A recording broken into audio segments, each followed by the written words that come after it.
네, 감사합니다. 오늘 24장, 제가 표준 선구집, 개정 표준 선구집에서 매주마다 요즘에는 첫 번째 읽도록 되어 있는 성경 구절이죠. 그것을 설교 본문으로 삼고 있는데, 오늘은 창세기 24장 34절부터 38절까지인데, 여러분도 보셔서 아시겠지만, 그가 이르되 나는 아브라함의 종이다. 말하는 사람이 나는 아브라함의 종이라고 그랬으니까 거기 그는 누구겠어요? 아브라함의 종이겠죠. 아브라함이 종이 지금 얘기하는 겁니다. 아브라함의 종입니다.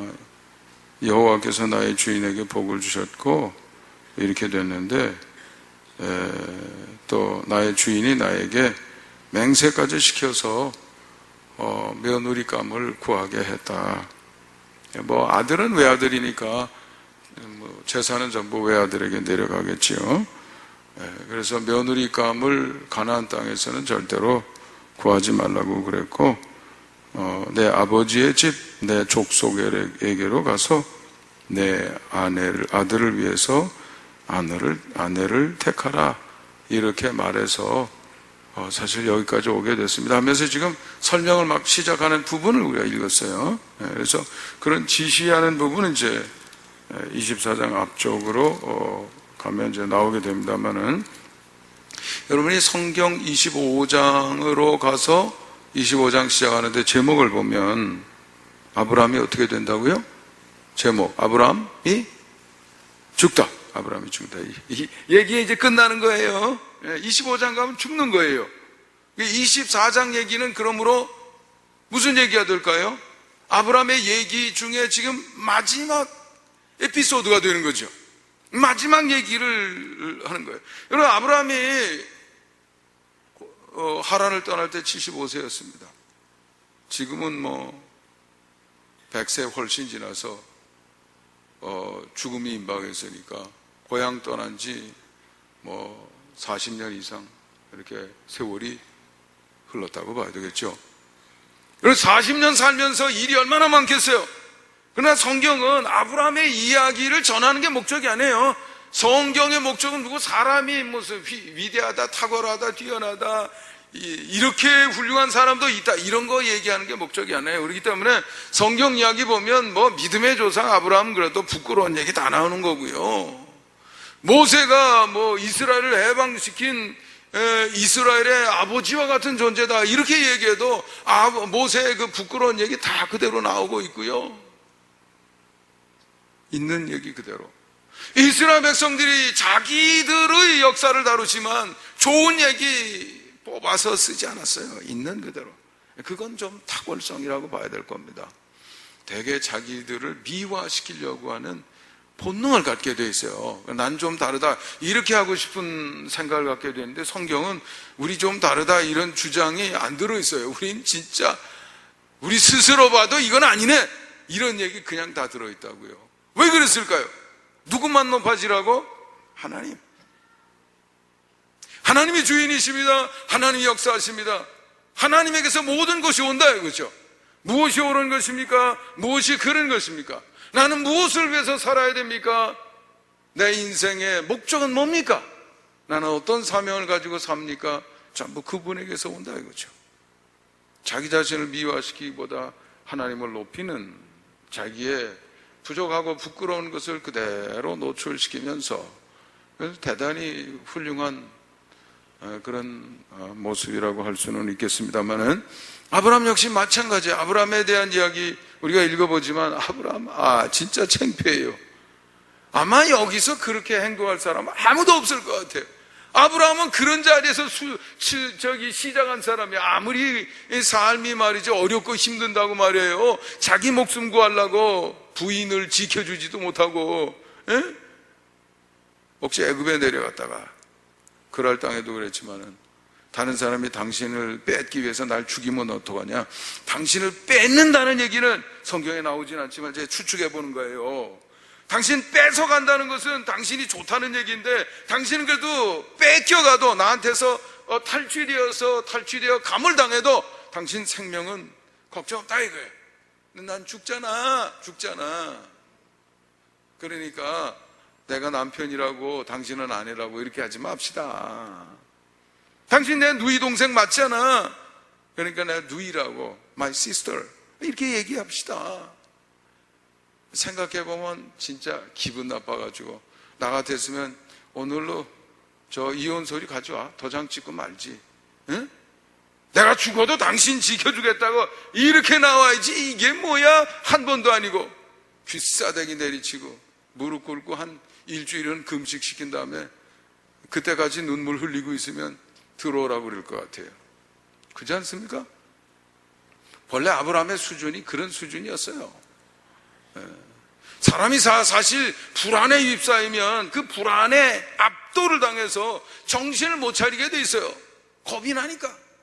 더군다나 죽음의 위협 속에 있으면 사람이 초조해서요 아무 생각이 안 납니다. 강남에 있을 때 그 강도당한 사람 얘기 들었는데, 들어오자마자 칼로 한번 얼굴 쓱 긋고 여기 여기 이렇게 옷을 그걸 이렇게 위로 올려서 위를 꽉 묶으면 그냥 앞이 안 보이는 거예요. 그러니까 확 일부러 밀치면 아무 생각이 안 나. 기도를 하고 싶은데 생각이 풀려야 기도를 할 거 아니에요. 그때 할 수 있었던 기도는 어떤 기도냐면 몸에 밴 기도. 뭐였겠어요? 주기도만. 그러니까 몸에 배는 게 이렇게 중요합니다. 마음에 새겨야 돼요. 네. 그러니까 아브라함이 죽음의 위협까지 생각하니까 그 불안이 이게 지배를 해서 아주 온전한 사람이 되는 거죠. 나만 생각하고 부인은 생각도 안 하고 든든한 방패가 돼야 될 남편이 말이죠. 그렇게 행동하는, 거기에서 시작했어요. 그런 순간에는 하나님이 보이지도 않아요. 그러다가 조금씩 달라지는 모습을 우리가 보게 됩니다.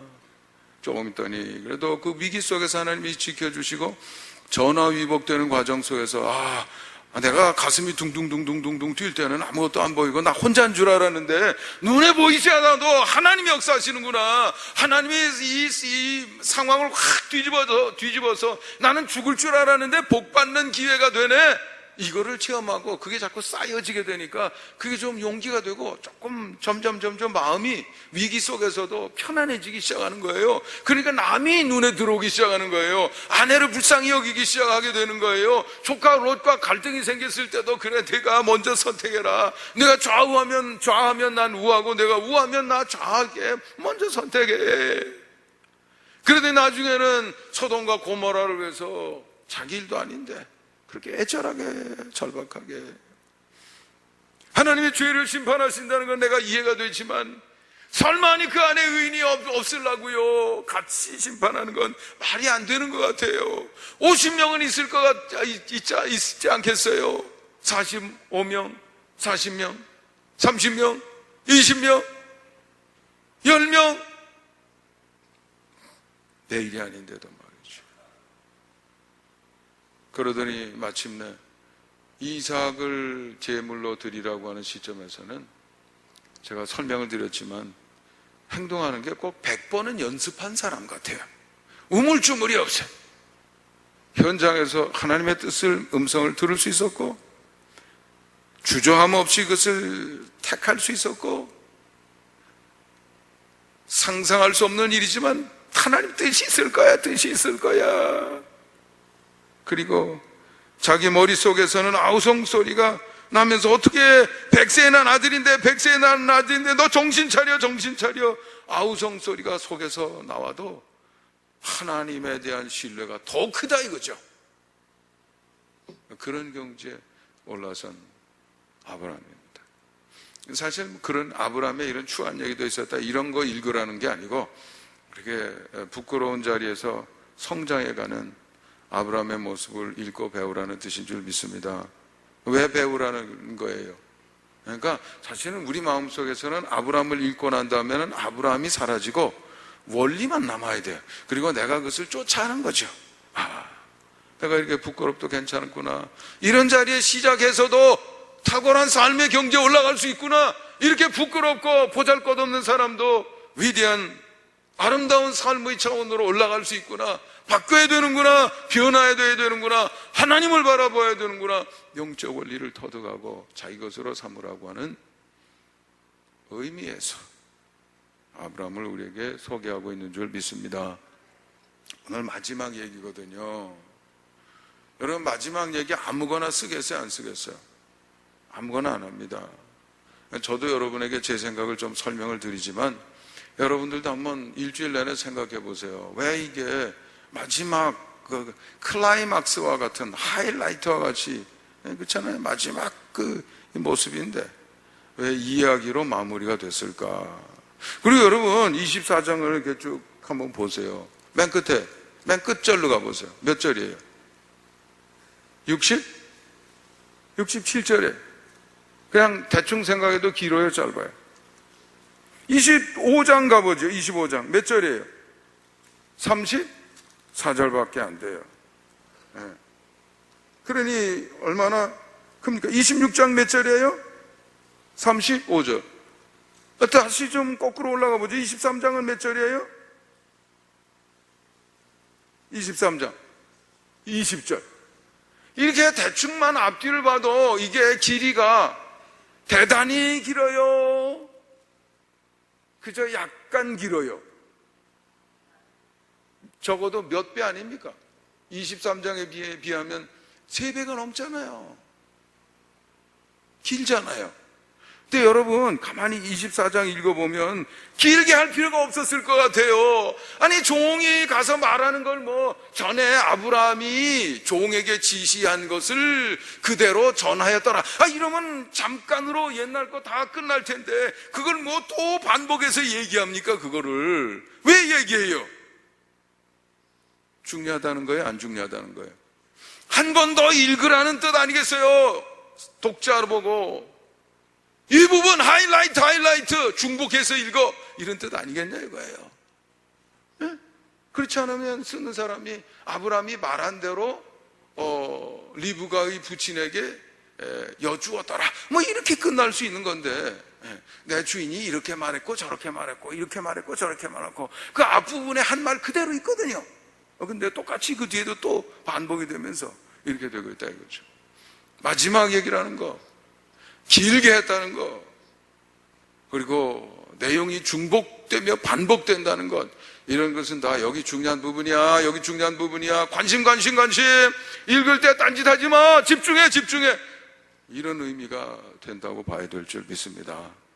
그러니 여러분들도 많이 생각해 보세요. 여기서 무엇을 배워야 될 것인가?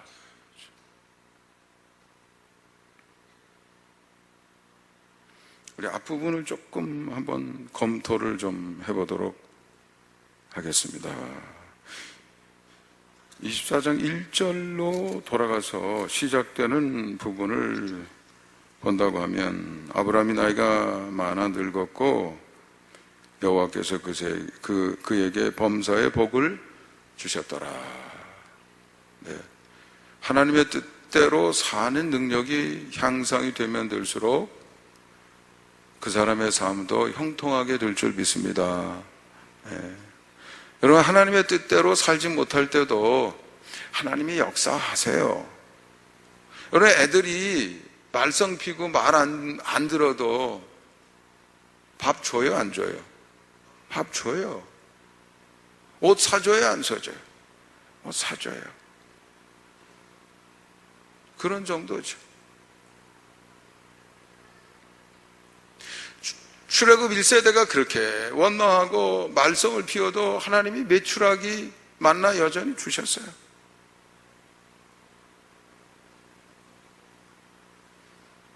왜 그렇습니까? 그 불평하는 가운데서도 기회를 주면서 하나님을 바라보고 하나님께로 돌아오도록 그렇게 하는 것이죠. 아버지가 자녀들이 말을 안 들어도 매질을 하며 할 때는 하더라도 여전히 밥 줍니다.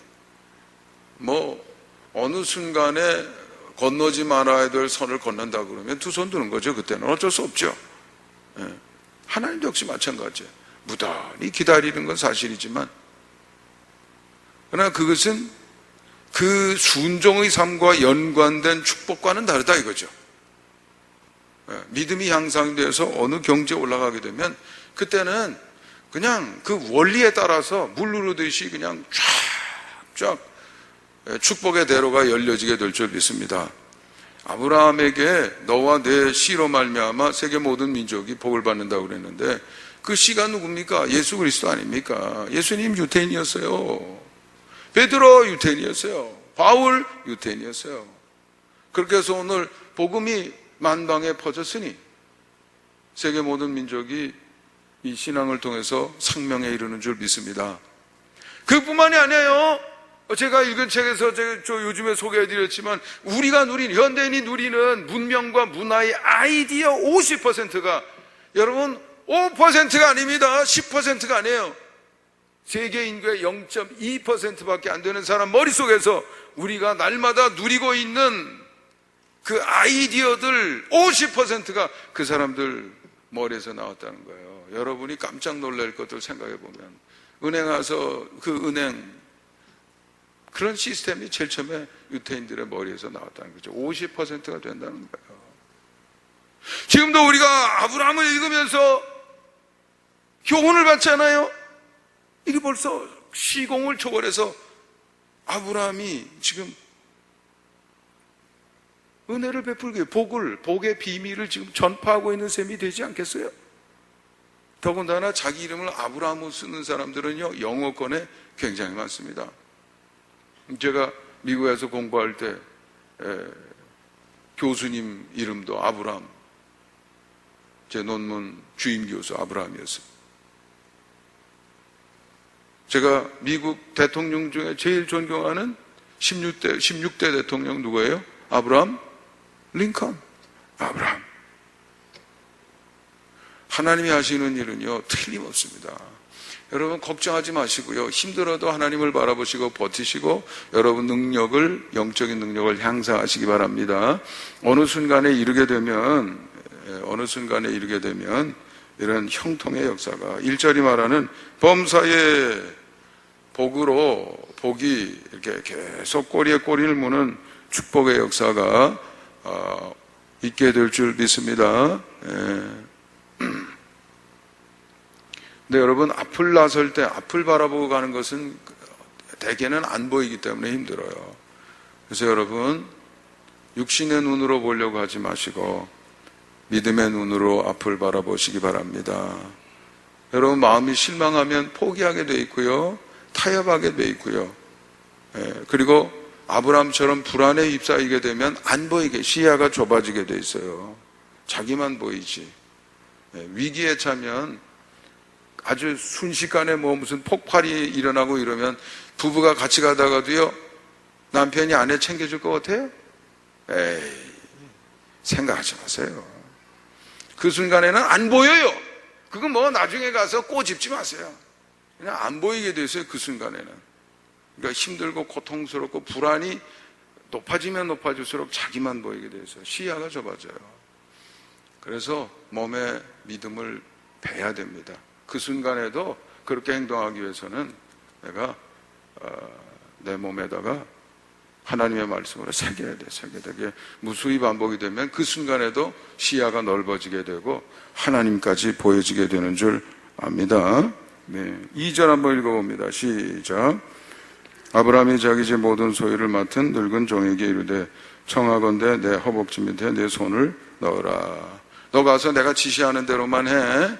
그리고 맹세를 시키기 위해서 지금 준비시키는 거죠. 네.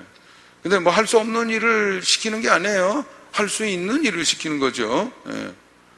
네. 능력 밖의 일을 시키는 게 아니에요. 능력 안에 있는 일을 맹세시키는 것이죠. 근데 누구에게 시켰냐면 젊은 종이요, 늙은 종이요. 늙은 종 그러면 여러분 여기에서 왜 늙은 종에게 시켰겠습니까?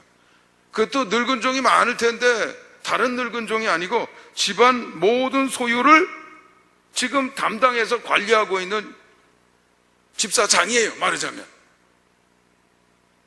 능숙한 사람. 늙은 종이라고 하는 얘기는 산전수전 다 겪은 사람, 안 해본 일이 없는 사람, 경험이 많은 사람, 탁월한 사람, 그런 뜻이죠. 그러니까 지금 아브라함이 생각하고 있는 것은 자기가 할 수 있는 최고의 처방을 다 갖다 쌓아놓는 거예요. 맹세도 시키죠. 가장 자기가 믿을 수 있는 사람을 끌어다가 이렇게 저렇게 자기 마음속에 여러 가지 지금 경우의 수를 다 읽고 있는 거예요. 1번 이럴 때는 이렇게 하면 안 되고, 2번 이건 안 되고, 3번 이때는 왜 오른쪽이야? 경우의 수를 지금 다 읽는 거예요. 바둑 읽을 때, 볼 때 뭐 둘 때 7수를 읽는다는 식으로 지금 그렇게 하고 있는 거예요. 네, 그러면서 지금 경우의 수를 이렇게 쭉 읽어가고 있는 것이죠. 왜 그렇습니까? 지금 뭐 하기 위해서요? 며느리 얻기 위해서. 며느리 얻는 게 왜 그렇게 중요하다고 생각하는 것입니까? 하나님이 자기에게 주신 약속은 나만 위한 것이 아니라 나와 내 후손을 위한 것이라고 하나님이 말씀하셨기 때문에 그것을 다음 세대에 계승하는 것이 너무 중요하다 이거예요. 그러니까 여기에 지금 올인하고 있는 모든 방법을 다 쏟고 있는 거예요. 그리고 그것이 중요하다고 하는 것을 길이로 나타내고 있고, 그것이 중요하다고 하는 것을 그 부분을 하이라이트해서 나중에 다시 한번 종의 입을 통해서 다시 한번 말이 나오도록 만드는 이 문장 구성이 그렇게 되어 있다 이거죠. 제가 보기에 거기를 읽어야 돼요. 여러분의 신앙 탁월한 삶의 비밀은 여러분만 가질 게 아니라 다음 세대에 확실히 넘겨줘야 될 줄 믿습니다. 부모를 잘 만나야 된다. 거의 부모에 의해서 운명이 결정이 된다. 그런 얘기들을 사람들이 많이 합니다. 아브라함은 자기가 죽은 이후에 자기의 신앙이 또 하나님께 받은 그 약속이 계승되기를 원했습니다.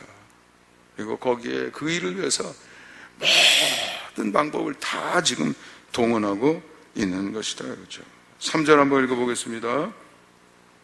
내가 너에게 하늘의 하나님 땅의 하나님이신 여호와를 가리켜 맹세하게 하노니 너는 내게 내가 거주하는 이 지방 가나안 족속의 딸 중에서 내 아들을 위하여 아내를 택하지 말고, 지금 경우의 수를 지금 하나하나 지금 따져보는 거예요. 또 일을 맡겨놓고 자기가 덜컥 죽었을 때 어떤 일이 일어날지 모르니까 이건 되고 이건 안 되고 이건 안 되고 이건 안 되고 이건 되고, 지금 그 경우의 수를 지금 쭉 나열하고 있는 겁니다. 말하자면 가나안 족속은 안 된다 이거예요. 여러분, 며느리를 데리고 오는 것은 사람 하나 들어오는 게 아니에요. 가정의 문화가 바뀔 수 있는 것이다 이거예요. 사람이 들어오면 그 사람의 배경 속에는 문화나 종교, 신앙, 우상 이런 게 다 같이 오게 돼 있어요.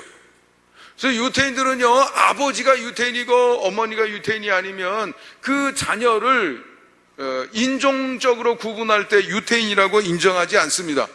그런데 어머니는 유태인이고 아버지가 유태인이 아닌 경우에는 그 자식을 유태인으로 인정해요. 왜냐하면 유태인의 정신과 신앙을 다음 세대로 넘겨주는 사람이 누구라고요? 어머니다. 어머니의 역할이 그만큼 중요하다 이거죠. 그래서 무슨 이게 인종차별 의미가 아니에요. 인종차별 의미가 아니에요. 그래서 가나안 여인은 안 된다. 그리고 주변에 있는 사람을 항상 잘 관리를 해야 됩니다. 내가 영향받고 싶어서 영향받는 게 아니라 가만히 있으면 저절로 영향을 받아요. 여러분, 혹시 어떤 사람이 옆에 있다가 하품 쫙 하면 나도 모르게 하품 나와요? 안 나와요? 나오게 돼 있어요. 내가 영향을 받아야지 해서 받는 게 아니고 그냥 영향이 오게 돼 있어요.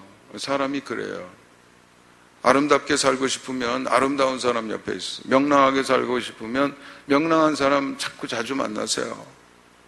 영향을 받게 돼 있어요. 여러분, 자녀들이 잘 되는 길 원하면 열심히 공부하고 성실한 사람, 친구들 이렇게 만나도록 해주세요. 우리 아이가, 남자아이가 한 초등학교 한 중반쯤 됐을 때인데 갑자기 말투가 달라졌어요. 아버님 뭐 어쩌고 저쩌고 이래서 내가 아버님이라고 말을 시키지도 않았는데 얘가 왜 나보고 아버님이라고 그렇지?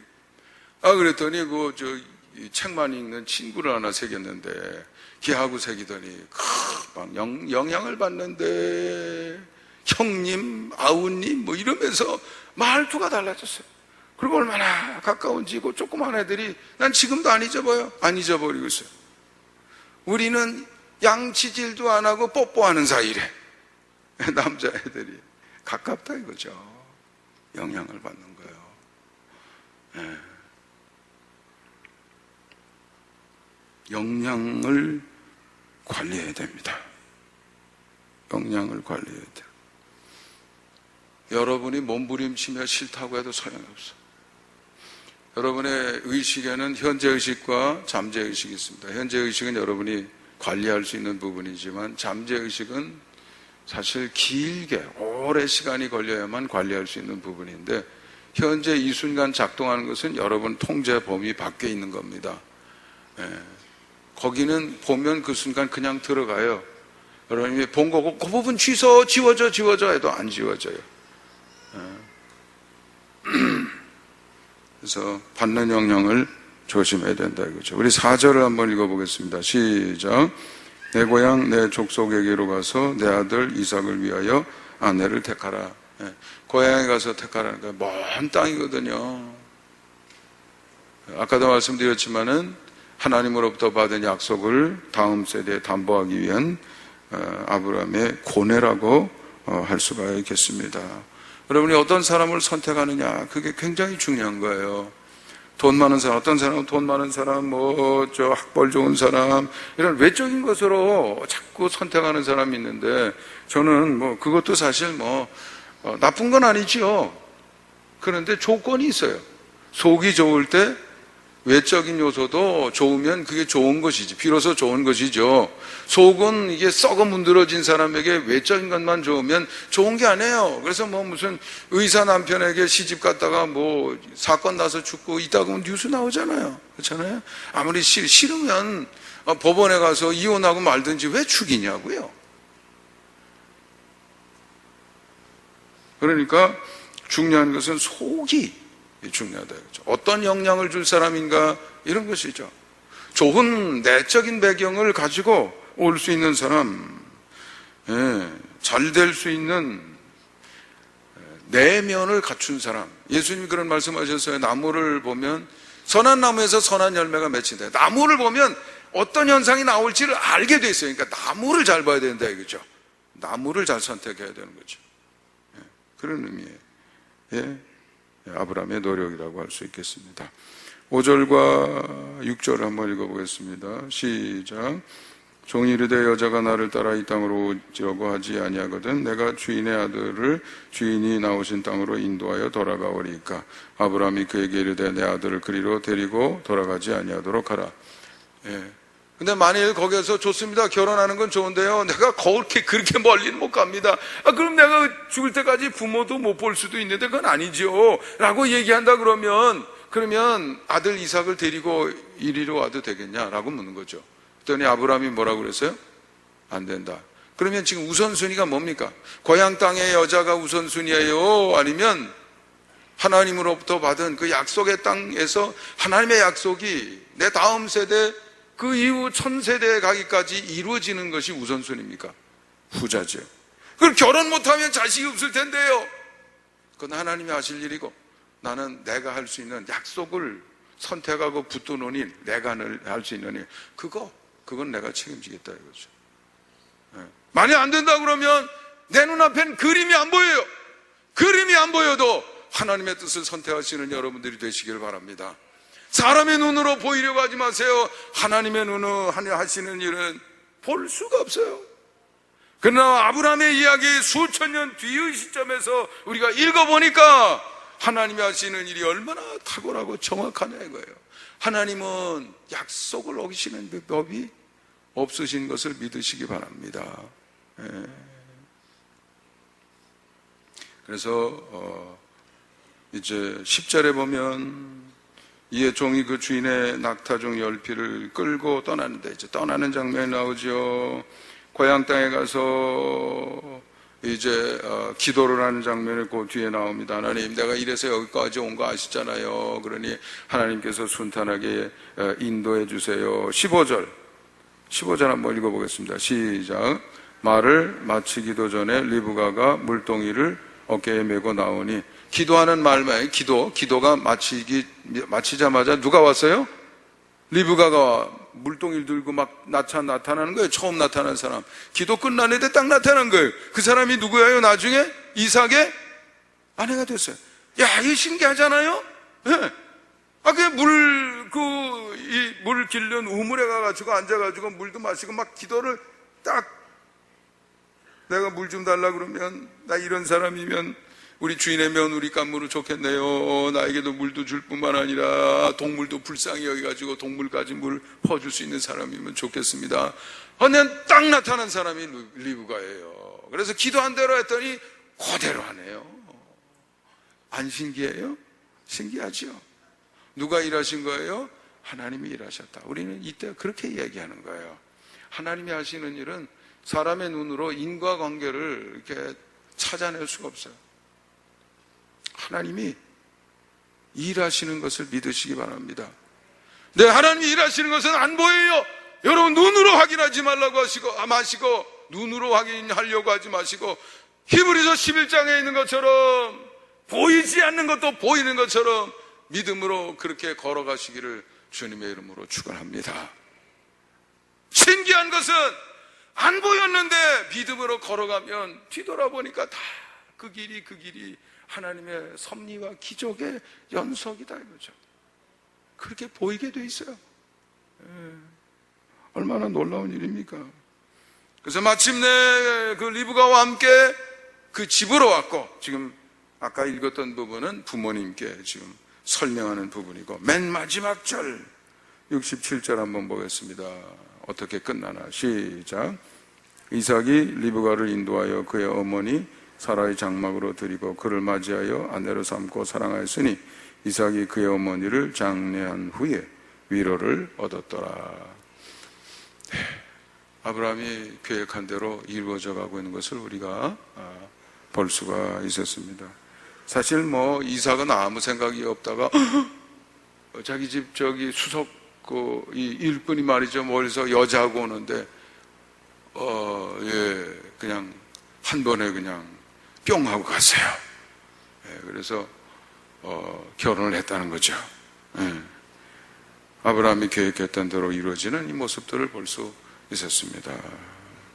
이제 이렇게 아브라함의 이야기가 마무리가 되는데, 여러분이 영적인 교훈을 잘 배우셔서 여러분의 삶에 응용할 수 있기를 바랍니다.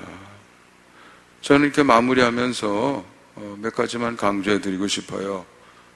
또 성경이 굉장히 강조하려고 했다는 걸 제가 아까 설명드렸습니다.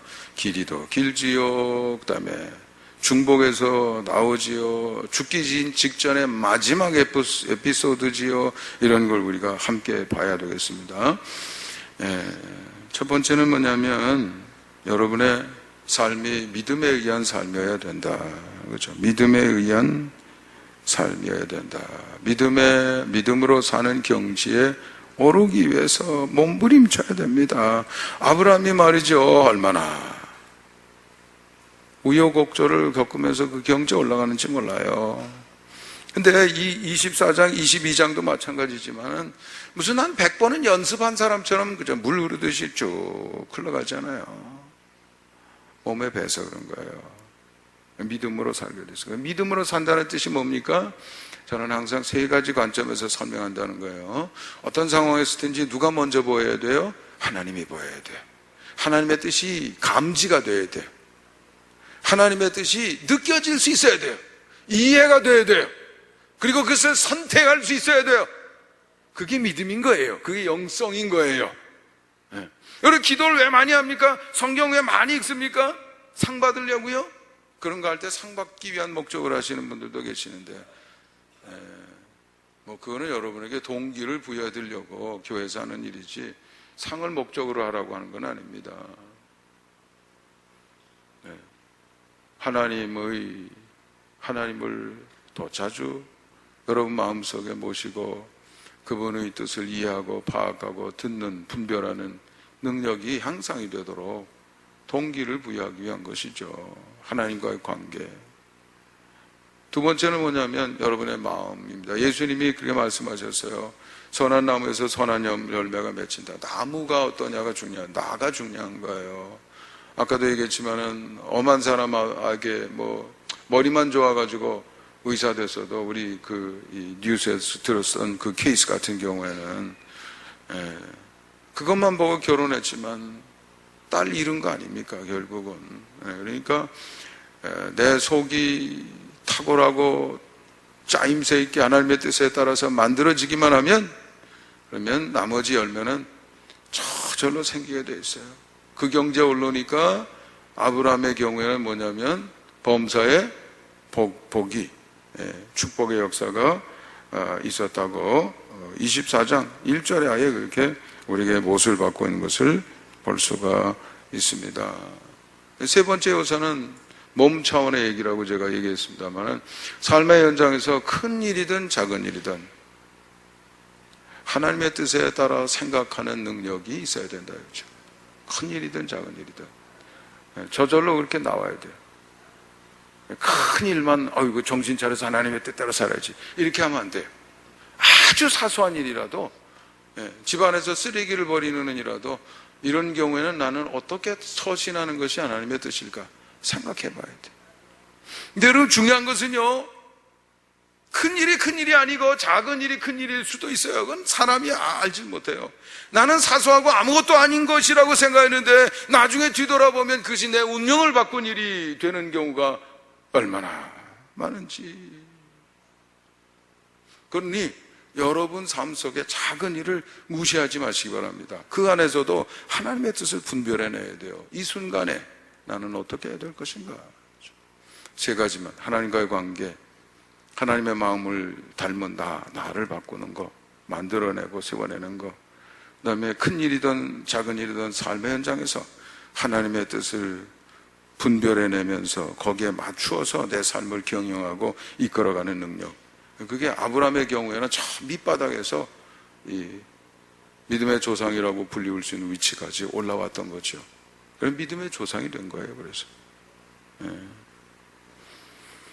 두 번째는 마지막 에피소드 속에서도 우리는 아브라함의 몸에 밴 마음에 새겨진 믿음을 우리가 찾아보게 되는데, 아브라함의 성장 과정 속에서 중요한 그 측면이죠. 여러분이 머리로만 긍정하는 것은 아닙니다. 마음에 새겨진 다음에야 그렇게 살아갈 수 있어요. 왜냐하면 아까도 얘기했지만 위기의 순간이나 흥분하거나 또 어떤 내 감정이 북받쳐 오를 때는 하나님이 안 보여요. 또 보여도 짜증나. 좀 뒤에 좀 계세요. 이 순간에는 나 기분 나쁜 거 아시잖아요. 그거 흔들지 좀 마세요. 사람의 감정이 이렇게 흐르게 돼 있어요. 그럴 때 그것을 자제하고 억제하고 스스로를 채찍질하면서 여전히 하나님의 뜻대로 살아가기 위해서는 수백 번 연습한 것처럼 행동이 나와야 돼요. 그것을 가리켜서 마음에 새기는 것이다. 제가 마태복음 7장 3절을 읽으면서 요즘 은혜를 받았어요. 너희가 어찌하여 남의 눈에 있는 티는 보고 자기 눈 속에 있는 들보는 보지 못하느냐. 남의 눈 속에 있는 티는 저절로 보여요. 어이구. 아니, 점심때 김치찌개 잡섰어요? 이 옆에 고춧가루 묻었네요. 노력 안 해도 보여요. 감이 딱 와요. 요즘 체중 조금 늘으셨지요? 내가 무슨 체중에 관한 연구를 한 거 아닌데 딱 와요. 보이는 건 저절로 보이게 됐어요. 기계적인 행위예요. 여러분, 눈이 본다고 생각하는데 눈은 아니에요. 눈은 그냥 신호를 받아들이는 기관이고 실제로 보는 기관은 뇌입니다. 그걸 아셔야 돼요. 그러니까 여러분의 뇌가 뇌모면 뇌모로 자꾸 해석을 해줘요. 세모면 세모로 해석해줘요. 부정적인 사람에게는 부정적인 것을 해석해줘요. 거기에 안 맞는 것은 무시해요. 잘라버려요. 들어서도 못 들은 걸로 만들어주고 보아서도 못 본 걸로 만들어주고. 이게 사람의 현상입니다. 우리에게 그런 특질이 있기 때문에 그걸 조심해야 돼요. 그래서 자기 것은 볼 수가 없어요. 왜냐하면 자기가 보는 그 자체이기 때문에. 보는 그 자체가 자체를 어떻게 봅니까? 못 보지요. 그런데 우리 속에는 보는 자체인 무의식의 영역이 있고 그 결과를 정보를 받아들이는 현재의식이 있어서 그 부분에서 자기를 성찰하면 볼 수 있어요.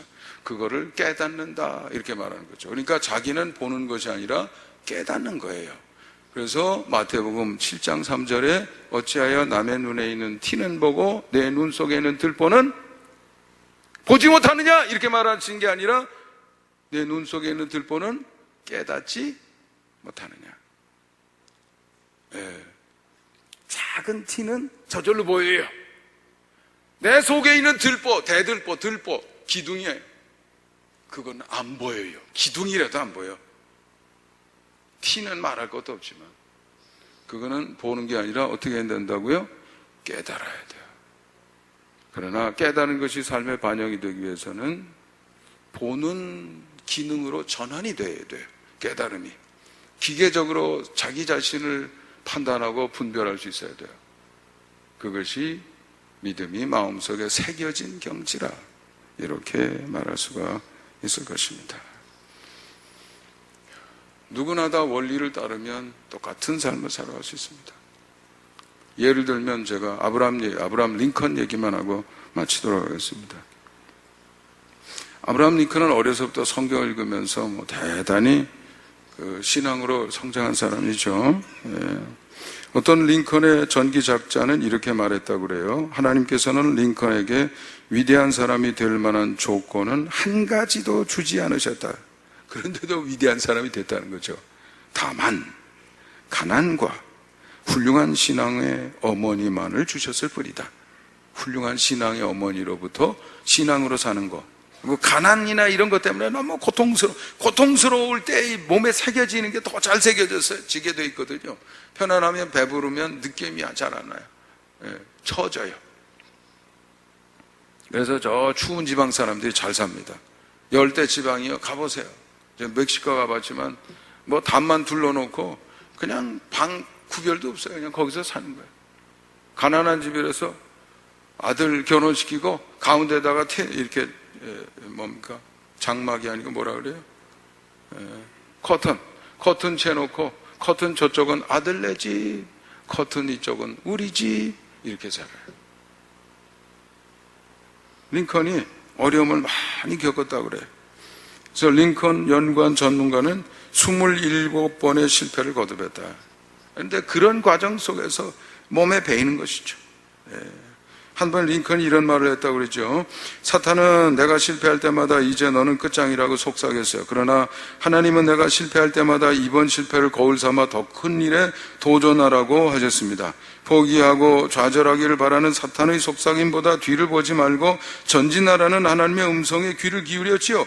그리고 나머지 진리에서 실패의 원인을 분석하는 지혜를 하나님께 구했습니다. 그러니까 힘들 때마다 하나님을 생각하고 하나님 뜻 아래서 자기를 성찰하니까 그게 자꾸 몸에 배이기 시작하더니 나중에는요, 불가능한 것에 도전하는 사람이 됐어요. 그게 뭔지 아세요? 흑인 해방하는 거죠. 그럼 저라 그러면요, 100만 번 그 자리 있어도 못할 겁니다. 안 할 겁니다. 왜 해요? 내가 흑인이에요? 나하고 무슨 상관이 있어요? 예? 내가 해방하려고 그러면 전쟁해야 되는데요. 얼마나 많은 사람이 죽을지 몰라요. 그 중에 내가 질 수도 있습니다.